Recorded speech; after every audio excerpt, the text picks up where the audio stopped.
Joe noted, and as you may have noticed, we had a really good group of people cleaning the property up here yesterday.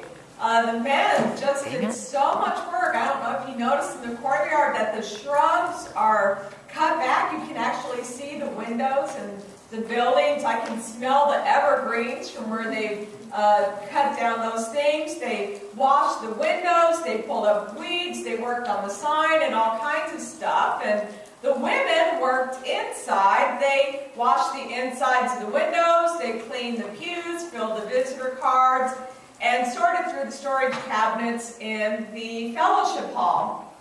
Now, in going through these cabinets, you notice that we found a lot of things that we don't need anymore. Things that you see on the table in the fellowship hall. It's amazing that those things which at one time had been so vital to the people of Gethsemane, to expressing how we wanted to decorate or to do things that were so vital are now just not necessary anymore. That's a nice way. And that is what is happening in our gospel lesson today. I found the timing just perfect, Dewey. You keep working that gospel magic there. So the timing's great. That's what's happening in our gospel reading today. Jesus is hard at work sorting through the things that have been considered vital in teaching the faith, in growing in their understanding of what does it mean for us to be the people of God and expressing ourselves. And Jesus is saying those things that you once considered so vital are not necessary anymore. All four of the Gospels have the story of Jesus, we call it cleansing the temple, although that word is never used. Now, John's story is a little bit different than the way that Matthew, Mark, and Luke tell it, but I'm going to go into that in the class after worship and not here.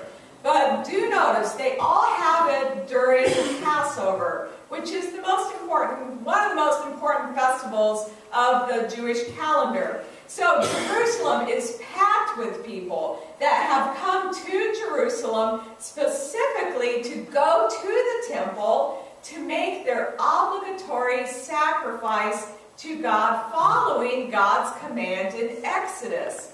God tells them it's written in Exodus, "Obey these instructions as a lasting ordinance for you and your descendants. When you enter the land that the Lord will give you as He promised, observe this ceremony. And when your children ask you, what does this ceremony mean to you, tell them, it is the Passover sacrifice to the Lord, who passed over the houses of the Israelites in Egypt and spared our homes when He struck down the Egyptians. This is a day you are to commemorate. For generations to come, you shall celebrate it as a festival to the Lord." And then in Leviticus, where they talk about the laws in more detail, it is written, "Sacrifice as the Passover to the Lord your God an animal from your flock or herd at the place the Lord will choose as a dwelling for His name." Now, that's important. The place the Lord will choose as a dwelling for His name. Now, once the people of Israel arrived in the land that God has promised, Jerusalem became established as the holy city, and the temple, which was built, was then designated as the center of worship for the people of Israel. The temple became the place that the Lord chose to dwell for His name. That's where God was. Now, what is significant about that? It's very significant because this is a key aspect for the people of Israel. For a while, they carried the Ark of the Covenant around with them, and then they would pitch a tent, and wherever that was where God dwelled, which meant, wow, God's mobile. But now they have this stable and secure dwelling place where they can come to God, and they know they're always going to find God here. And the reason that they seek God is because a key aspect of faith for the people of Israel is to live a life that pursues holiness. And the main way of seeking holiness in ancient Israel was through sacrifice. We see that as early as Cain and Abel. They both bring a sacrifice to God. It is the way that they come before God and establish a way of relating to God, of coming and offering something to God to promote a life of holiness.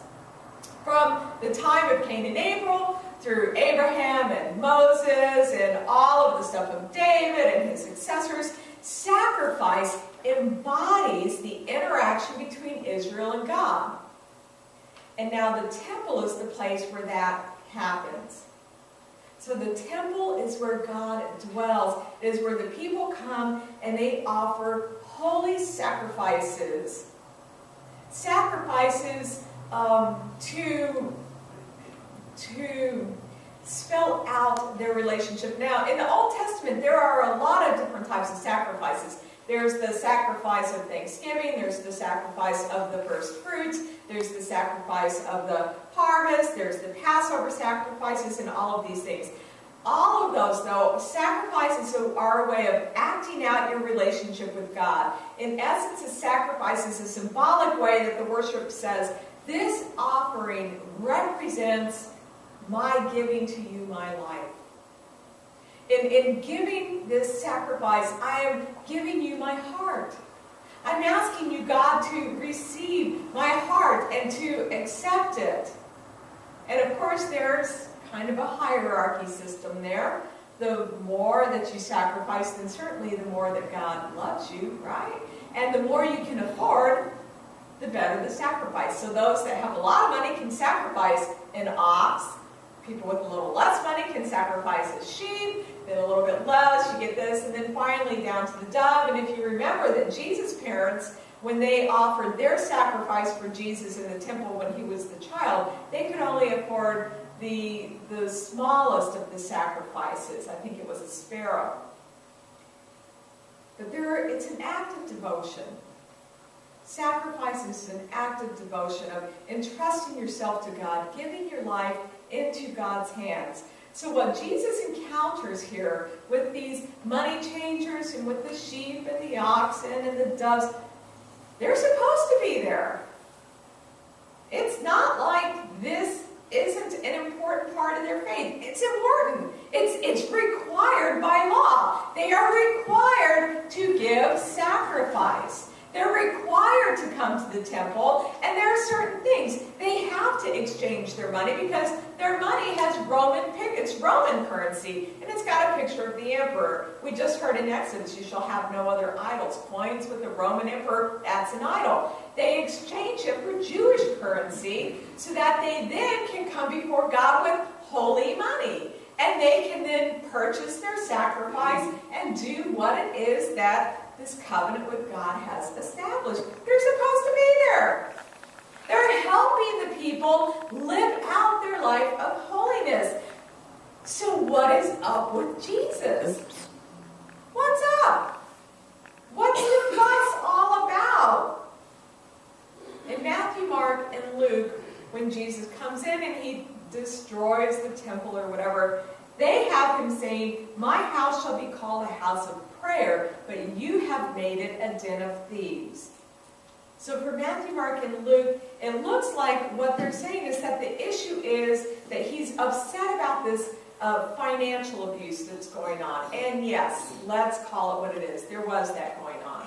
Tax collectors were not popular people because they always asked for more money than what was really owed. That the temple, the money changers, this is the sacrifice tax. And so yes, they are charging way more than they need to. Yeah, that's bad. But that's not what John says. John says, take these things away. Do not make my Father's house a marketplace. So suddenly here, we're not just looking at this little detail about financial abuse. Jesus is disrupting, I mean, huge hugely significant aspects of their faith life. The first thing that he's doing when he says, take these things away, he's saying, take these things away. Like our stuff. These are no longer necessary. These sacrifices that you're doing, clean out the sheep, the ox, the doves, clean out all these ways that you used to think were vital to be a sacrifice, to offer yourselves to God, to establish the relationships. They're outdated. There is a new thing. A sacrifice is coming that's bigger than anything that you can imagine, and it's a sacrifice that's not of your doing. It's a sacrifice that God is doing. And when God makes a sacrifice, it only needs to be done one time, because it's done for eternity. God will offer up God's self for you. It's an offering that once accomplished, it's forever. It's a sacrifice that says this is the depth to which God wants to be in relationship to you. And that then leads to the second huge disruption in the life of faith. Jesus is saying these things are not necessary because the temple is no longer the dwelling place of God. Remember the story of how David wanted to build the temple and he was told no? And then Solomon gets to do it. The temple's a big deal. They keep rebuilding it. It keeps being destroyed. The temple is a huge deal. And Jesus is saying, outdated, not necessary, not vital to faith anymore. There's a new temple, a new dwelling place of God. And that itself is the sacrifice. My body is the sacrifice. In me is the indwelling of God. And when I die and when I rise again, God has a new dwelling place. And it is you. It's you. It's your hearts. That in you God dwells. In you, in your hearts, when you receive and accept that I am the atonement. I am the sacrifice. I am the means by which you and God now come together. You don't have to do anything except receive that. In me, the forgiveness, the atonement, the life that you're seeking, it's found. Now, obviously, this is huge. This is outrageous. To make that kind of a claim, the temple is no longer the dwelling place. Jesus is. This place where good Judeans come to offer sacrifice.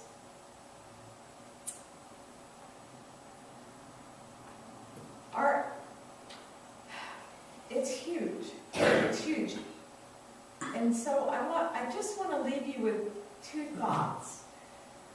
One, I do want you to hear the depth of change, of what it means that we do not come to God, but that God comes to us. And to hear again the depth of the sacrifice, the means by which God turns the whole faith system around. I want you to hear, I really want you to experience that kind of love, that kind of grace, that kind of forgiveness.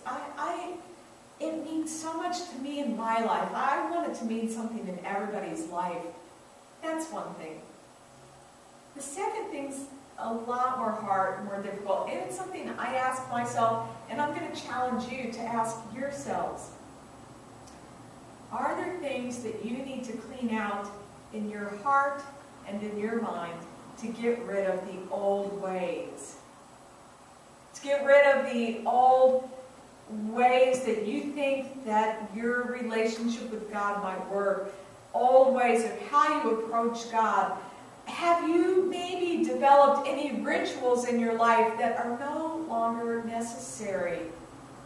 Or any rituals that have taken on more importance than actually just receiving what God is giving to you? We need to always be asking ourselves, how do we cleanse our lives, our hearts, so that there's nothing that hinders us from coming before God in the way that God asks? We did a great job of cleaning out the Temple of Gethsemane yesterday. So, how do we work on the temple of our hearts?